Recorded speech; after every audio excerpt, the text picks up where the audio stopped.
दे, जस धमे सयामणो।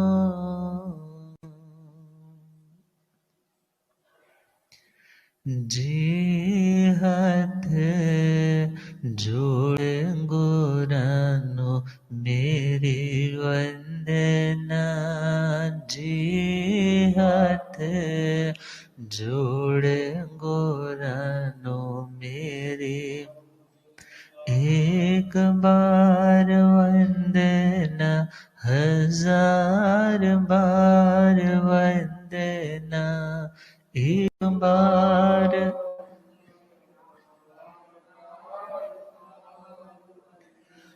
लाख बार वंदना, लाख बार वंदना, करोड़ बार।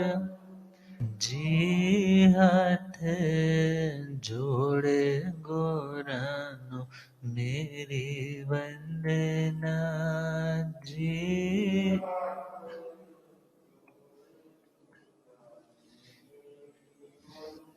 अनंत अनंत शांति के निकेतन शासनपति भगवान महावीर स्वामी के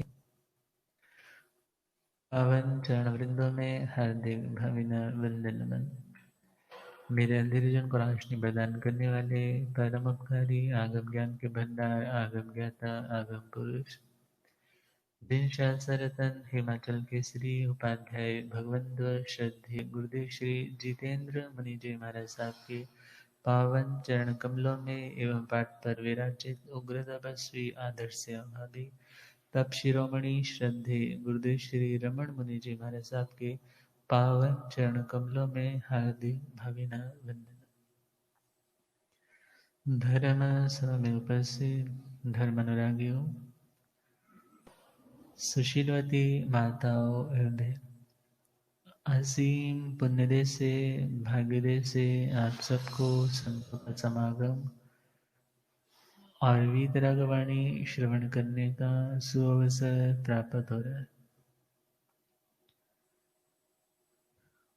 25 बोल में 20वां बोल षट द्रव्य के 30 भेद सुनाने प्रारंभ किए हैं।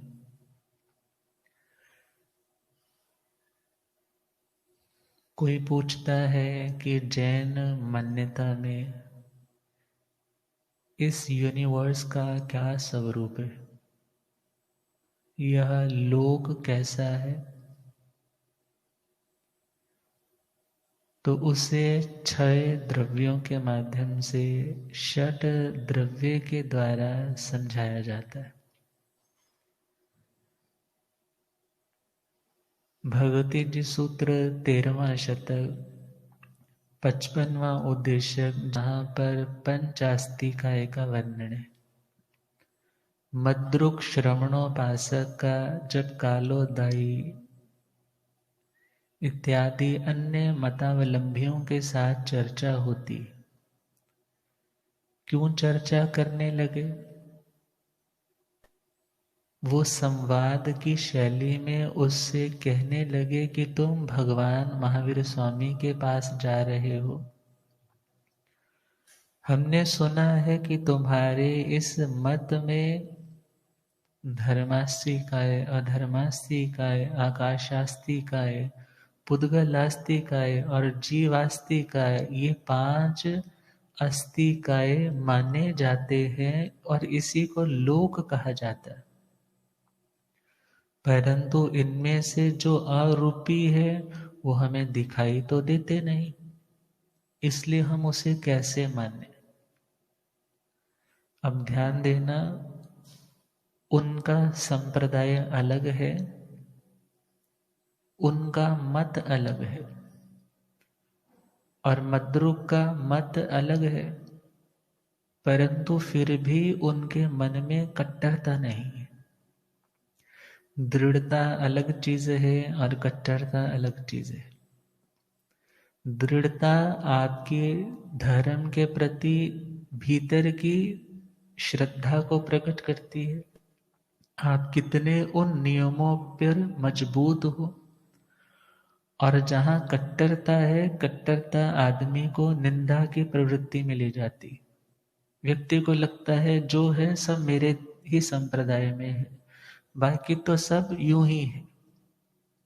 और जहां कट्टरता होती है वहां फिर संवाद नहीं होता, वहां पर कम्युनिकेशन में मिठास नहीं होती, बल्कि वह संवाद विवाद का रूप ले लेता है। आप दृढ़ता रखते हुए संवाद कीजिए। जिज्ञासा को शांत करने के लिए प्रश्नोत्तर करना बुरी बात नहीं है, परंतु जो हमारे नव तत्व है, छह द्रव्य है या पंचास्तिकाय है, जो जिनेश्वर भगवंतों के द्वारा परूपित मार्ग है, उस पर हमें दृढ़ रहते हुए दूसरे से कम्युनिकेट करना है। कट्टर बनने का कहीं विधान नहीं है। बोलते हैं ना, वो श्रावक प्रिय धर्मी था, वो श्रावक दृढ़ धर्मी था। उपाध्याय श्रमण श्री फूलचंद्र जी महाराज साहब ने योग एक चिंतन नाम की किताब में बड़ा सुंदर सा डिफाइन किया है। प्रिय धर्मी कौन होता है? जिस व्यक्ति को जिंदगी की अनुकूल परिस्थितियों में, सुविधाओं में, कंफर्टेबल जोन में रहते हुए धर्म प्यारा लगता है कि मेरा धर्म बहुत अच्छा है, मुझे किसी चीज की कमी नहीं है, क्योंकि अभी सिर पर कुछ पड़ा नहीं ना बोझ, इसलिए धर्म भी अच्छा ही लग रहा है। मगर दृढ़ धर्मी उससे ऊपर की चीज है, जो प्रतिकूलताओं में भी अपने धर्म से प्रेम, समर्पण और उसका पालन करता है। वह व्यक्ति कैसा है? दृढ़ धर्मी। तो जब उन कालोदाई इत्यादि अन्य मतावलंबियों ने प्रश्न रखा कि तुम जाकर के इसका उत्तर लेकर के आना, हमें इसका कुछ समझ में नहीं आता, तो उन्होंने क्या उत्तर दिया? क्योंकि अपनी समझ है, आतपाती की बुद्धि है या वैनेय की बुद्धि है, जो कुछ सुना है विनय भक्ति से सुना है, उसके ही द्वारा उन्होंने बोल दिया कि तुम कर्म भी मानते हो? बोले जी मानते हैं। बोले तुम स्वर्ग भी मानते हो? बोले जी मानते हैं। बोले आपको दिखाई देते हैं? बोले नहीं दिखाई देते।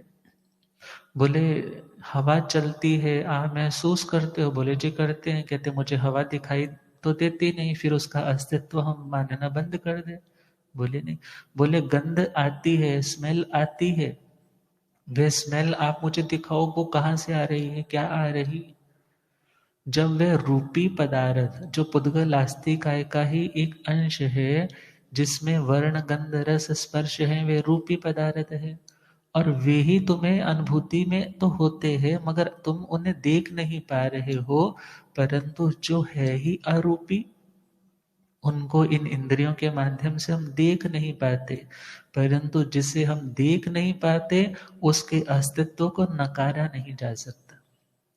अर्थात जब इस प्रकार की चर्चा वार्ता हुई और जब भगवान के सम्मुख पहुंचे, तो भगवान ने उस मद्रुक श्रावक को, श्रवणोपासक को एक तरह से साधुवाद दिया कि तुम अपने मार्ग में भी स्थिर रहे और दूसरे को भी स्थिरता प्रदान करके उसका सल्यूशन दिए। तो वहां पर पंच आस्तिकाय इस लोक का स्वरूप बताया गया है। 5 आस्तिकाय है, धर्मास्तिकाय, अधर्मास्तिकाय, आकाशास्तिकाय, पुद्गलास्तिकाय और जीवास्तिकाय। और ठाणंग सूत्र का जो 5वां ठाणा है, 5वां चैप्टर है, तो वहां पर भी पंचास्तिकामय लोक का वर्णन है कि ये लोक कैसा है, ये यूनिवर्स किन चीजों से बना है। बोलिए 5 अस्तिकायों से बना है। परंतु जब उत्तराध्ययन सूत्र में चलते हैं तो उत्तराध्ययन सूत्र में क्या फरमाया? धम्मो अहम्मो अगासं कालो पुग्गल जंतवो एस लोगोतीपणत्तो जिणेहि वर्धंसी। 28वां अध्ययन मोक्ष मार्ग गति, वहां पर क्या फरमाया? धर्म, अधर्म, आकाश, काल, पुद्गल और जंतु मीन्स जीव, एस लोगोतीपणत्तो, इन सभी का जो समूह रूप है उसका नाम है लोक। जिणे हिंग वरदंसी हिंग प्रणतो, ऐसा जिनेश्वर अर्थात राग और द्वेष के विजेता तीर्थंकर परमात्मा ने वर दंसी हिंग, अपने वर मीन्स अपने श्रेष्ठ दर्शन अर्थात विशेष ज्ञान और दर्शन, केवल ज्ञान और केवल दर्शन के द्वारा। भले यहाँ पर दर्शन शब्द है, मगर जहाँ केवल दर्शन है वहाँ केवल ज्ञान है, जहाँ केवल ज्ञान है वहाँ केवल दर्शन है।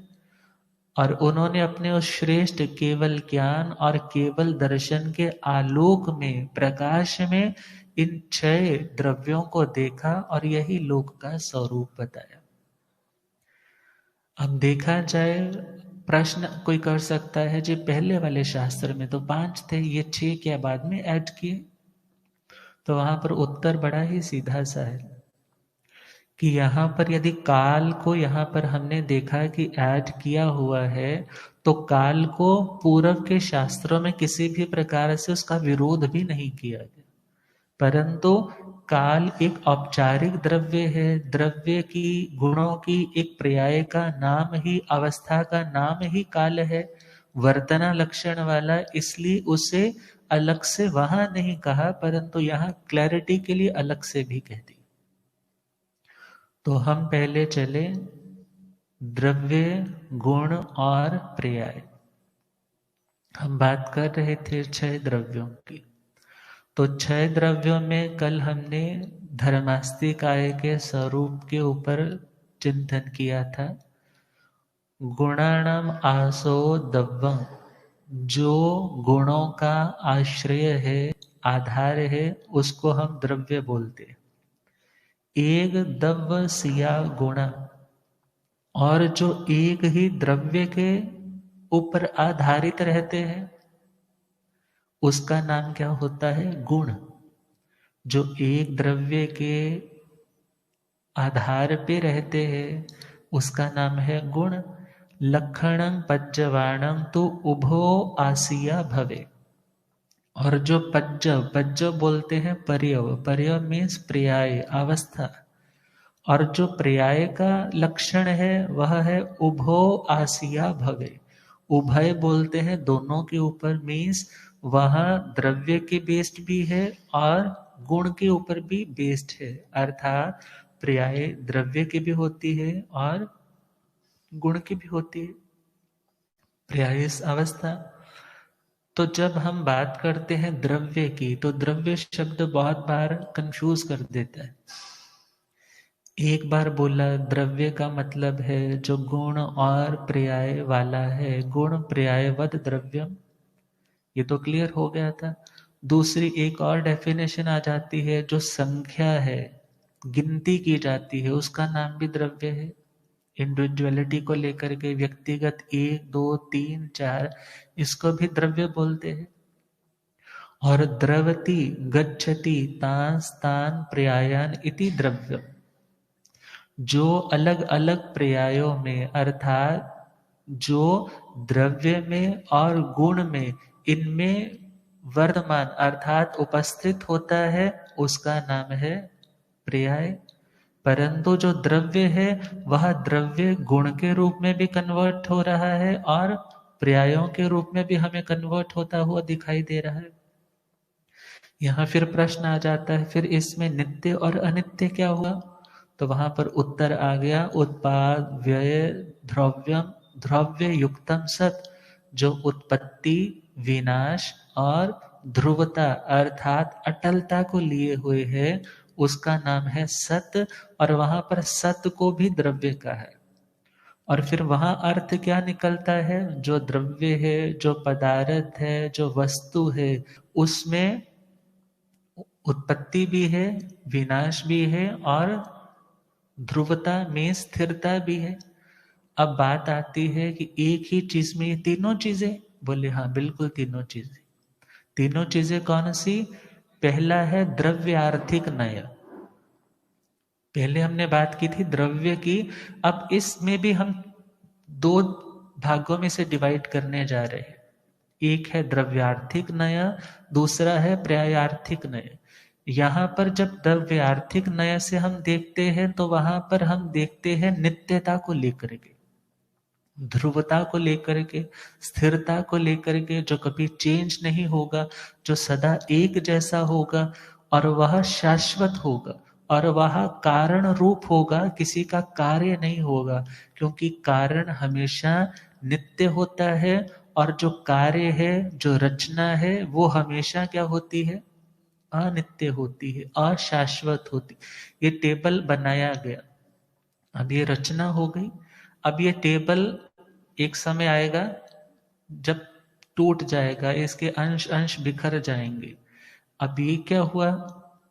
इसकी पर्याय विनष्ट हो गई, परंतु इसका भी एक कारण होगा, इसका भी कोई कारण होगा। ये लकड़ी बनी है तो इसका कारण क्या है? तो वहां पर क्या आएगा? एक जीव के द्वारा, उस वनस्पति काय के जीव के द्वारा जो जो पुद्गलों का प्रचय मीन्स इकट्ठे किए गए, और सबसे पहले देखा जाए तो एक होगा, एक परमाणु बढ़ते बढ़ते स्कंद बने, महास्कंद बने, फिर जाकर के वृक्ष का विस्तार, वो बड़ा होने लगा। अब वो मान लो वो जीवित था, उसको काट दिया गया, वह कुछ टाइम के बाद लाइफलेस हो गया, वो पुद्गल अस्थिकाय में कन्वर्ट हो गया। अब वह पुद्गल है, परंतु वह पुद्गल भी देखा जाए कितने अनंतानंत परमाणुओं का समूह है। और जब कारण व्यक्ति खोजने जाता है, कार्य में विनाश है, कारण में विनाश नहीं है। जब कारण खोजने जाओगे तो कारण मिलेगा आपको उसका परमाणु। परमाणु मीन्स ऐसा परम अणु, अर्थात ऐसा सबसे छोटे से छोटा पार्ट जिसके आगे हिस्से, जिसकी आगे डिवीजन नहीं हो सकती, और कारण रूप से इसी को बोला जाता है ये नित्य है। और जब स्कंध के रूप में है तो पुद्गल के रूप में हम बोलते हैं यह अनित्य है। कुछ क्लियर है? ये तो जस्ट पुद्गल आस्तिकाय की बात है। अब हम चले धर्मास्तिकाय, अधर्मास्तिकाय, आकाशास्तिकाय। ये अजीव है, नॉन लिविंग है। जीवास्तिकाय, यह जीव है। अब इन चारों में जो कॉमन चीज है, इन चारों में जो एक सामान्य चीज है, वह क्या है? ये चारों के चारों कारण रूप से यदि हम देखते भी हैं तो वहां पर यह संघात रूप से है, असंख्यात प्रदेश रूप है। लोकाकाश को छोड़ दें, क्योंकि लोकाकाश तो हमारा असंख्यात प्रदेशी है, बाहर वाला आकाश तो जो अलोक में है वो तो अनंत प्रदेशी है। तो जस्ट हम यहाँ पे लोकाकाश को इंक्लूड करके देखें तो धर्मास्तिकाय के भी प्रदेश कितने हैं? असंख्यात। अधर्मास्तिकाय के भी प्रदेश कितने हैं? असंख्यात। आकाशास्तिकाय जो लोक का है उसके भी प्रदेश कितने हैं? असंख्यात। आत्मा है, जीवास्तिकाय है, उसके भी प्रदेश कितने हैं? असंख्यात। अब देखना होगा, जब हम पुद्गल को तोड़ने लगे थे तो वहां पुद्गल में लास्ट में जाकर के हमें एक परमाणु मिल गया जिसके आगे टुकड़े नहीं हुए, वही नित्य था, वही अवस्थित था, जो ना किसी भी अन्य रूप में बदल रहा था, जिसको हम तोड़ नहीं सके, जला नहीं सके, गला नहीं सके। और देखना होगा वह तो पुद्गल में आया, परंतु यहाँ पर हम इन चार को किसी भी रूप में न खंडित कर सकते हैं, न विभाजित कर सकते हैं, न तोड़ सकते हैं। अर्थात ये धर्मास्तिका यदि लोक व्यापी है, पूरे लोक में फैला है, व्यापक रूप से फैला है, तो वहां पर इतना ध्यान में रखना होगा, ये अपने आप में ही कारण है, अपने आप में ही कार्य है। अर्थात कारण असंख्यात प्रदेश है और वे सारे के सारे शाश्वत रूप से ज्वाइंट है, वो कभी भी किसी भी स्थिति में अलग नहीं होते। अब यहाँ तक तो हमें समझ में आ गया द्रव्यार्थिक नय। जब हम कारण को खोजते हैं, मूल तक पहुंचते हैं, जो नित्य है, जो शाश्वत है, और जहां पर अनित्यता का प्रसंग आता है वहां पर व्यवहार की दृष्टि से बोले, पर्याय की दृष्टि से बोले, उसे पर्यायार्थिक नय बोलते। और वहां पर हम क्या देखते हैं, अवस्थाएं नई पैदा हुई, पुरानी नष्ट हो गई, पुरानी नष्ट हुई, नई पैदा हो गई, ये क्रम चलता ही रहता है। और कहा जाता है जो क्षण क्षण बदलती रहती है, जिनमें परिणाम परिणति, जिसमें चेंज वेरिएशंस होती रहती है, वो देखा जाए तो पर्याय है। और यह पर्यायार्थिक न्याय की दृष्टि से अनित्य है एवरी द्रव्य, और द्रव्यार्थिक न्याय की दृष्टि से एवरी द्रव्य कांस्टेंट है, स्थिर है, नित्य है, शाश्वत है, अवस्थित है, स्टेबल है। तो इससे हमारे पास क्या लक्षण मिल गया, जो द्रव्य है, जो पदार्थ है, जो सत है, उसमें दोनों चीजें होती है। कौन कौन सी? स्थिरता भी, अस्थिरता भी, नित्यता भी, अनित्यता भी। और उस नित्य अनित्य को लेकर के बोला जाता है नित्य परिणामी। जो शास्त्रीय शब्द है वह क्या है? नित्य परिणामी। नित्य परिणामी मतलब द्रव्यार्थिक नय की दृष्टि से हर द्रव्य नित्य है, और पर्यायार्थिक नय की दृष्टि से, उसकी पर्यायों की दृष्टि से वह द्रव्य कैसा है? बोलो। अनित्य है। बार बार सुनोगे आपके पास सब रिकॉर्डेड हो जाएगा, और बार बार रिवाइज करोगे क्लियर हो जाएगा। तो अब हम बात कर रहे हैं द्रव्य एक हुआ पदार्थ, और एक द्रव्य आर्थिक नय है, वो नित्यता को लेकर के है। एक द्रव्य का मतलब संख्या है, और एक द्रव्य का मतलब जिसमें उत्पत्ति भी है, जिसमें विनाश भी है, जिसमें स्थिरता भी। अब हम बात कर रहे थे धर्मास्तिकाय। धर्मास्तिकाय क्या है? क्या है? द्रव्य है। षड द्रव्यों में पहला द्रव्य कौन सा है? धर्मास्तिकाय। और धर्मास्तिकाय का लक्षण क्या दिया? गई लक्षणों उ धम्मो। जो गति लक्षण वाला है उसका नाम क्या है? धर्मास्तिकाय। अर्थात जो गति में उदासीन रूप से सहयोग देता है। उदासीन का मतलब है उसको अपना प्रॉफिट लॉस ऐसी कोई उसमें भावना ही नहीं। क्यों नहीं? क्योंकि वो अचेतन है, वो नॉन लिविंग है। और धर्मास्तिकाय पूरे के पूरे लोक में फैला हुआ है। और देखा जाए इसके जितने प्रदेश है वो ना कभी कम होते हैं ना कभी ज्यादा होते हैं।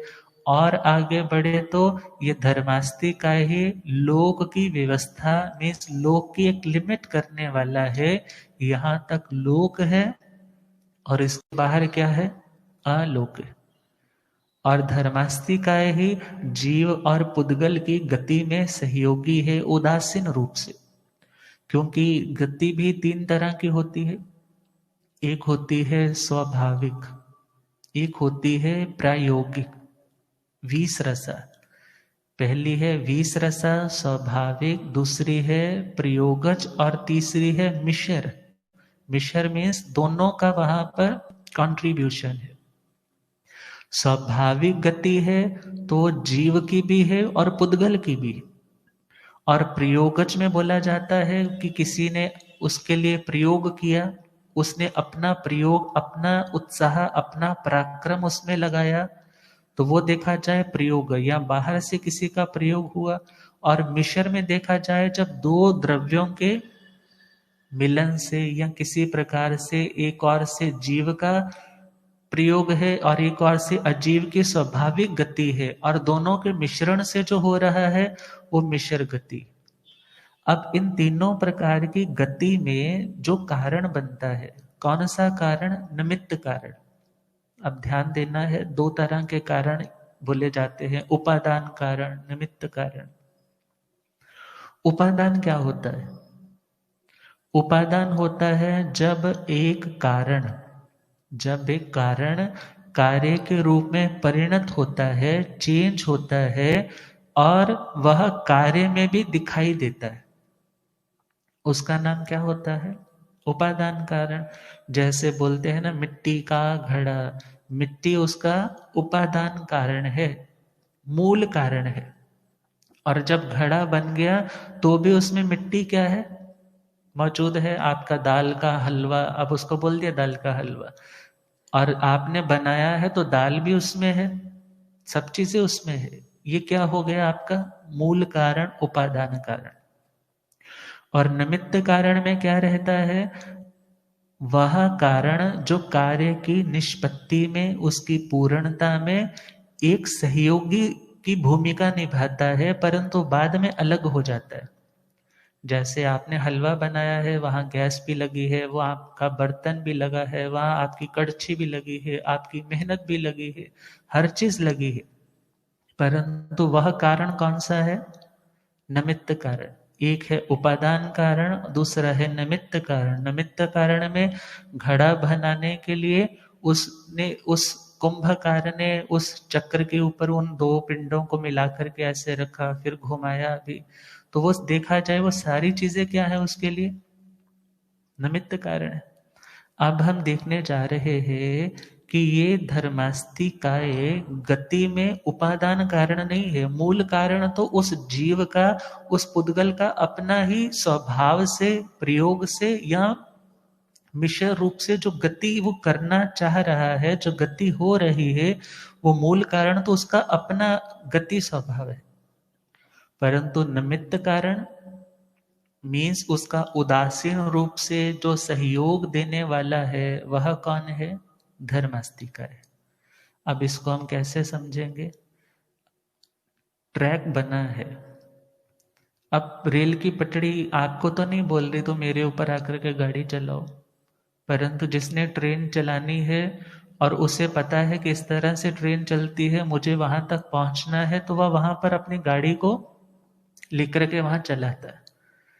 अब विचारना है, गाड़ी चल रही है, अब गाड़ी तो अपने ही पुरुषार्थ से, अपने फ्यूल से, इंजन है, सब कुछ उसके पास है, और जो चलाने वाला है वो अभी मौजूद है, वो तो अपने पुरुषार्थ से चल रही, परंतु उसमें जो निमित्त बन रहा है वो कौन है, वो है रेल ट्रैक।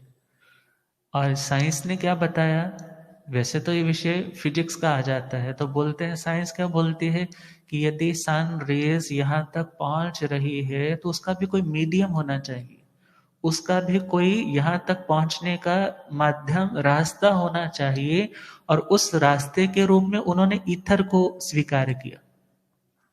अर्थात जो पॉजिटिव ईथर है, तो उसको उन्होंने क्या बोल दिया कि पूरे के पूरे इस स्पेस में क्या फैला हुआ है, ईथर नाम का एक पदार्थ फैला हुआ है, जो स्वयं गति शून्य है मगर गति में सहयोगी बनता है। अब रास्ता है, सड़क है, पाथ है, वे है, रास्ता बना है, अब उसके ऊपर जब कोई पुद्गल या कोई जीव गति करने के लिए अपनी ओर से चला है, तो वह धर्मास्तिकाय उसका क्या बनता है, क्या बनता है, उसकी गति में उदासीन रूप से सहयोगी बनता है। अब ये तो क्लियर हो गया। और भगवती जी सूत्र में प्रभु से पूछा कि प्रभु इस धर्मास्तिकाय से होता क्या है, और वहां पर भगवान ने तो पहले बताया, गई लक्षणेण धमत्थिकाय, धर्मास्तिकाय गति लक्षण, गति स्वभाव वाला होने के कारण यह धर्मास्तिकाय है। तो पूछा प्रभु इससे होता क्या है, तो भगवान ने क्या उत्तर दिया, जीवों का गमनागमन। जीव चलना चाहता है, अब वह गमन करना चाहता है, वो तो अपने पुरुषार्थ से ही चल रहा है, परंतु उसके चलने में जो सहयोगी तत्व है, पदार्थ है, जो पूरे लोक में व्याप्त है, और वह हिलता डुलता नहीं है। क्यों नहीं हिलता डुलता, क्योंकि जो चीज व्यापक होती है और पूरी एरिया में व्यापक होती है, वह फिर हिल ही नहीं सकती। आप बॉटल में पानी ऊपर टॉप तक भर दो, फिर उसको ऐसे शेक करो, वो आपको कहीं हिलता दिखाई देता है, ये तो बड़ी स्थूल सी एग्जाम्पल है। और जब पूरे के पूरे लोक में वह धर्मास्तिकाय फैला हुआ है, तो वह हिलेगा डुलेगा कहां से, और वह खुद तो गति शून्य है, परंतु दूसरे की गति में वह क्या बनता है, माध्यम बनता है। तो वहां बताया जीवों के गमन में और आगमन में, गमन मीन्स जाना, आगमन मीन्स आना, इनकमिंग आउटगोइंग, इनकमिंग आना, आउटगोइंग जाना। और दूसरा है भाषा। मैं कुछ बोल रहा हूँ तो देखा जाए तो काय योग के कारण मैंने भाषा वरंगणा के पुद्गलों को आकृष्ट किया, और फिर उसे उन भाषा वरगणा के पुद्गलों को वचन योग्य के माध्यम से मैंने उन्हें निःसृत किया। और जैसे ही बोला वे खंड रूप में जैसे ही विभक्त हुई, और वह भाषा ध्वनि के रूप में आपको सुनाई देने लग पड़ी। परंतु वह भाषा के पुद्गल भी ट्रेवल किए हैं मेरे प्रयोग के कारण। जितनी फोर्स से बोला उतनी दूर तक गए हैं। और जैसे ही बोला है तो उसके लिए भी तो मीडियम चाहिए, उसको जाने के लिए, ट्रेवल करने के लिए। ये आज के सैटेलाइट्स है, आज आप कम्युनिकेट करते हो, वे आपके उन पुद्गलों को कैच करके आगे तक उसको ट्रांसफर कर रहे हैं। परंतु उसका भी तो एक पाथ है, उसका भी तो एक रास्ता है। और वह मीडियम कौन सा है? धर्मास्ति का। आगे कहा उन्मेष, अर्थात जब हम अपनी आंखों को खोल रहे हैं, खोलने में भी देखा जाए तो हमारी क्या है, मूवमेंट हो रही है। और यदि हम सोचे कि मैं आंखें खोल रहा हूं, खोल तो जीव अपने ही प्रयोग से रहा है, परंतु उसके खुलने में, उसके मूवमेंट में भी जो सहयोगी तत्व है वह कौन है? बोलो कौन है? धर्मास्ति का। मन, वचन और काय योग की प्रवृत्ति। गुरुदेव पधारे।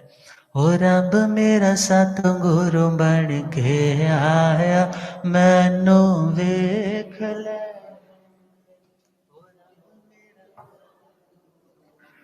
आया मैनू वेख लैण दे, ओ मैनू वेख लैण दे, के मत्था टेक लैण दे, ओ मैनू वेख लैण दे, के मत्था। ओ रब मेरा सतगुरु बन के आया, मैनू वेख लैण दे। ओ रब मेरा सतगुरु बन के आया, मैनू। ओ चिट्टा चोला मुख ते पट्टे हंसा, वाली चाल अनोखी।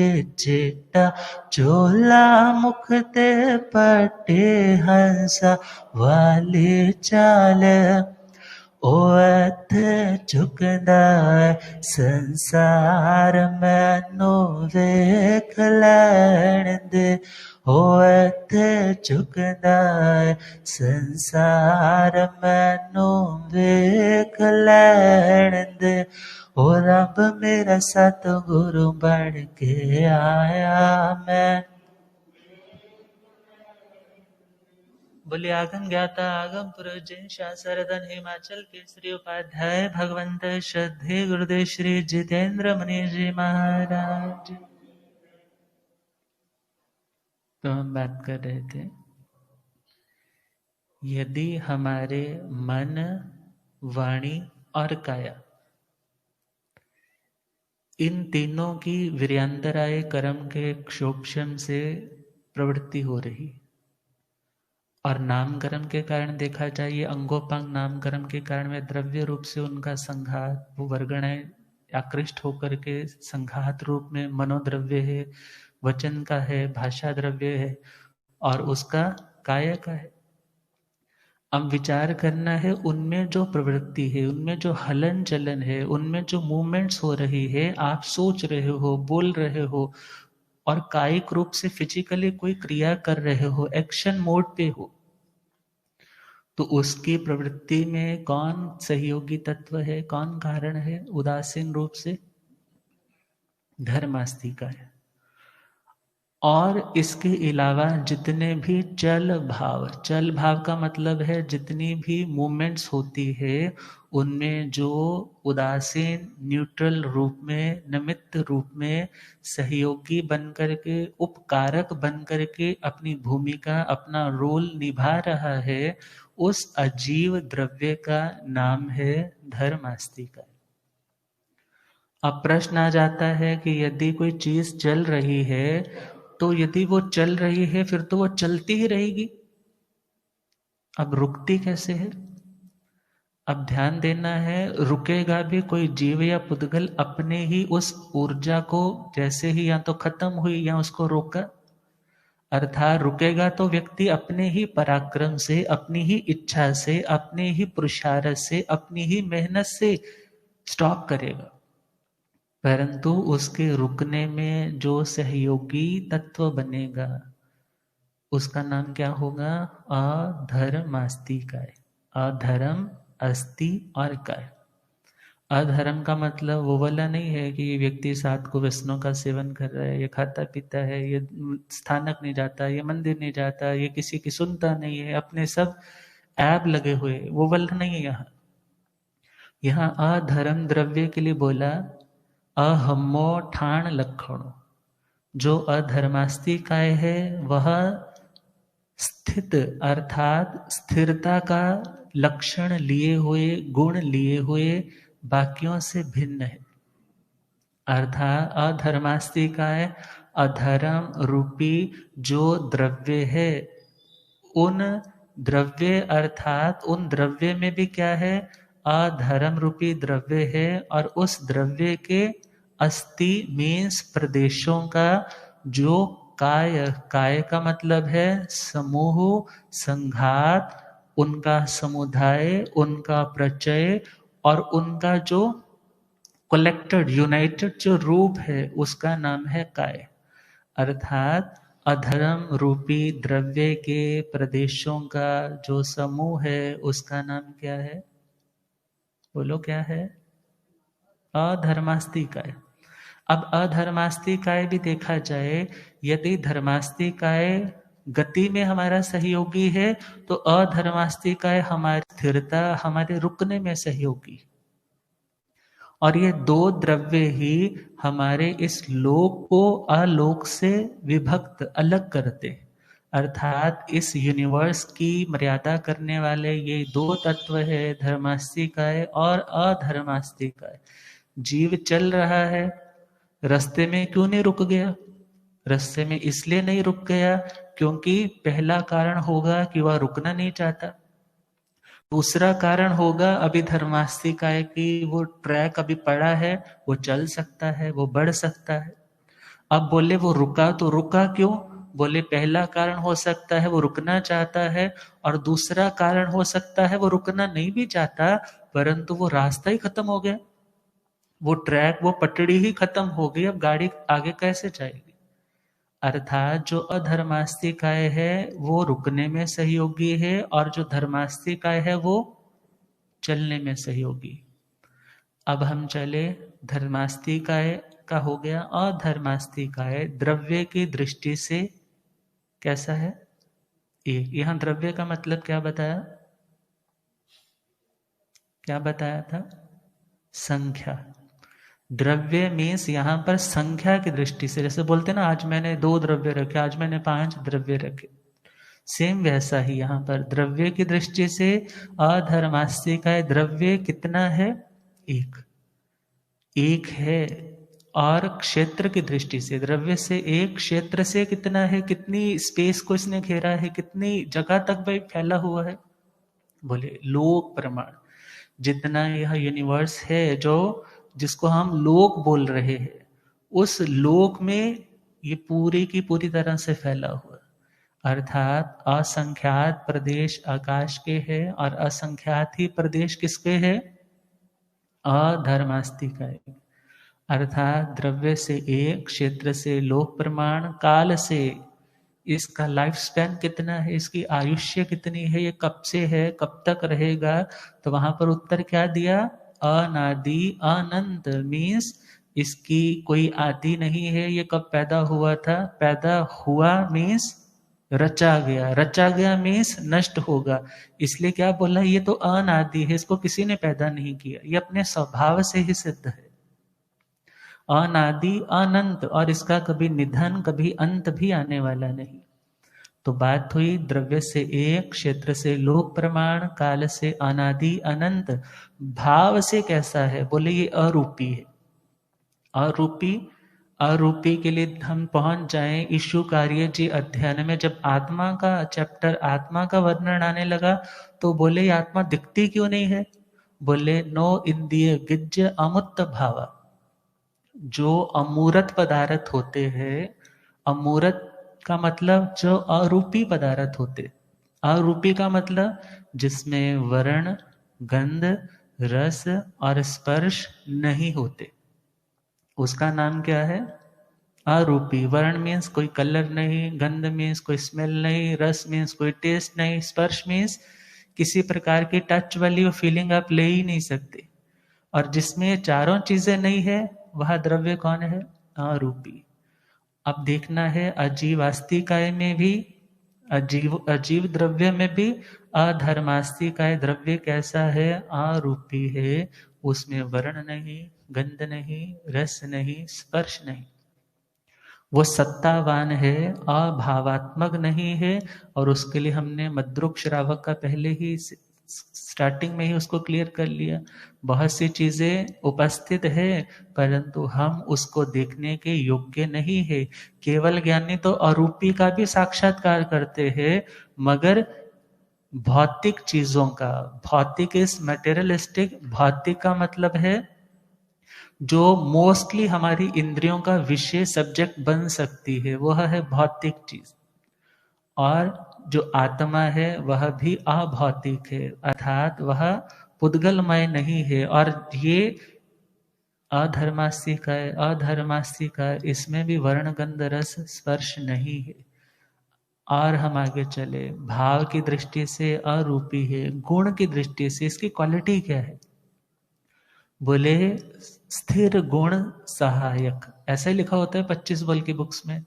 अर्थात ये हमारी स्थिरता में, हमारे रुकने में, हमें पॉज लेने में ये हमारा सहयोग देता है।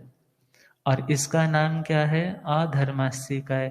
साइंस वालों ने ईथर को तो माना है परंतु आगे रुकने वाला कोई सहयोगी तत्व नहीं बताया।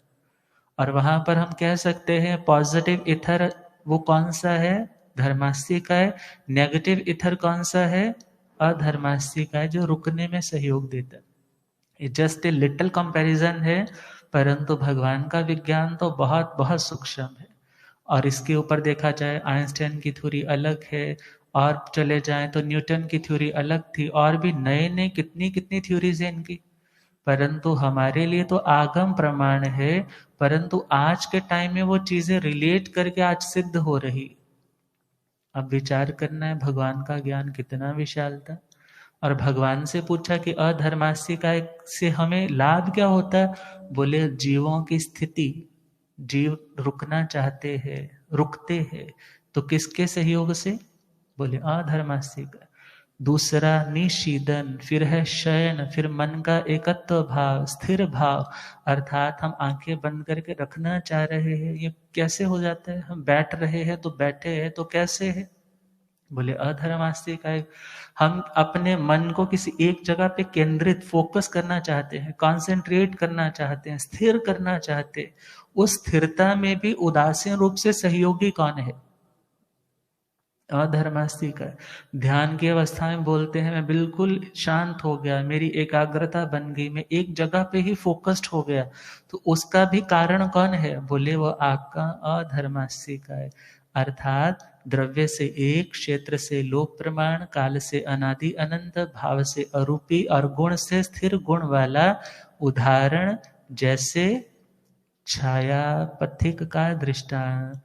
रास्ते में वृक्ष है, छायेदार है, और आप धूप से आ रहे हो, खूब स्कॉर्चिंग हीट है, सीरिंग हीट है, और आपको बड़े पसीने भी आ रहे हैं। वो वृक्ष इनवाइट नहीं कर रहा तुम आओ नीचे बैठो, परंतु हाँ आपको चांस दे रहा है, अपॉर्चुनिटी है, ये आपकी अपॉर्चुनिटी है। आप रुकना चाहते हो या आगे बढ़ना चाहते हो? अर्थात जिस तरह से छाया में एक पथिक, एक यात्री वहां पर रुक कर